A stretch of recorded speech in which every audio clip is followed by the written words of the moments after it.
Hello, welcome to Mariam's vlog. അപ്പോൾ എല്ലാവർക്കും മറീം വ്ലോഗിലേക്ക് സ്വാഗതം. അപ്പോൾ നമ്മൾ ഉണ്ടാക്കാൻ പോകുന്നത് ചോറിനും ചപ്പാത്തിക്കൊക്കെ കൂട്ടാൻ പറ്റിയ വഴുതനങ്ങ വെച്ചിട്ടുള്ള ഒരു റെസിപ്പിയാണ്. എല്ലാവരും ട്രൈ ചെയ്ത് നോക്കേണ്ട റെസിപ്പിയാണ്. നമ്മൾ ആദ്യം വഴുതനങ്ങ നമുക്ക് വട്ടത്തിലോ നീളത്തിലോ ചതുരത്തിലോ നമുക്ക് ഇഷ്ടമുള്ള രൂപത്തിൽ കട്ട് ചെയ്തെടുക്കുക. ചട്ടി ചൂടാക്കാൻ വെച്ചിട്ടുണ്ട്. ചട്ടിയിലേക്ക് എണ്ണ ഒഴിച്ച് കൊടുക്കുക. എണ്ണ ഒഴിച്ച് നന്നായി ചൂടായതിന് ശേഷം നമുക്ക് അരിഞ്ഞ് വെച്ചിട്ടുള്ള വഴുതനങ്ങ നമുക്ക് വേവിച്ചെടുക്കാം. ഒന്ന് ചെറുതായിട്ട് ഫ്രൈ ചെയ്തെടുക്കാം.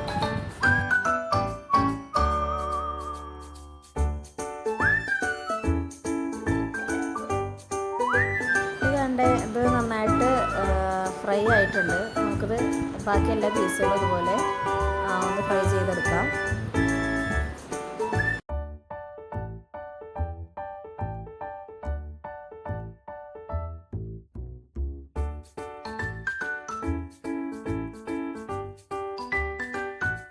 ഇനി നമുക്ക് വഴുതനങ്ങ ഫ്രൈ ചെയ്ത ചട്ടിയിൽ തന്നെ ഒരു വലിയ അത്യാവശ്യം വലിപ്പമുള്ളൊരു സവാള ചെറുതാക്കി അരിഞ്ഞത് ചേർത്ത് ഒന്ന് വഴറ്റിയെടുക്കാം. അതിലേക്കൊരു 2 ചെറിയ തക്കാളി അരിഞ്ഞത് കൂടി ചേർത്ത് കൊടുക്കുന്നുണ്ട്. ശേഷം ഒരു 3 അല്ലി വെളുത്തുള്ളിയും ഒരു ചെറിയ കഷ്ണം ഇഞ്ചിയും കൂടി ക്രഷ് ചെയ്ത് ചേർത്ത് കൊടുത്തിട്ട് പെട്ടെന്ന് വഴന്ന് വരാൻ വേണ്ടിയിട്ട് ഒന്ന് മൂടി വെച്ച് വേവിച്ചെടുക്കാം. ഏകദേശം ഒന്ന് വഴന്ന് വന്നതിന് ശേഷം കുറച്ച് ക്രഷ്ഡ് ചില്ലി, അതുപോലെ കുറച്ച് ഉപ്പ്, കുറച്ച് കുരുമുളക് പൊടി, അതുപോലെ കുറച്ച് മഞ്ഞൾപ്പൊടി കൂടി, അതുപോലെ ഒരു ചെറിയ കഷ്ണം പുളി പിഴിഞ്ഞത് കൂടി ചേർത്ത് കൊടുത്തിട്ട് നന്നായിട്ട് അതൊന്ന് ചൂടാക്കി എടുക്കാം. അതിലേക്ക് ഇച്ചിരി മല്ലിയില അരിഞ്ഞത് കൂടി ചേർത്ത് കൊടുക്കുക. നമ്മളുടെ നേരത്തെ തയ്യാറാക്കി വെച്ചിട്ടുള്ള വഴുതനങ്ങ ഫ്രൈയിലേക്ക് ഈ ഉണ്ടാക്കി വെച്ചിട്ടുള്ള മിക്സ് ചേർത്ത് നന്നായി കുഴച്ച് മിക്സ് ചെയ്തെടുക്കുക.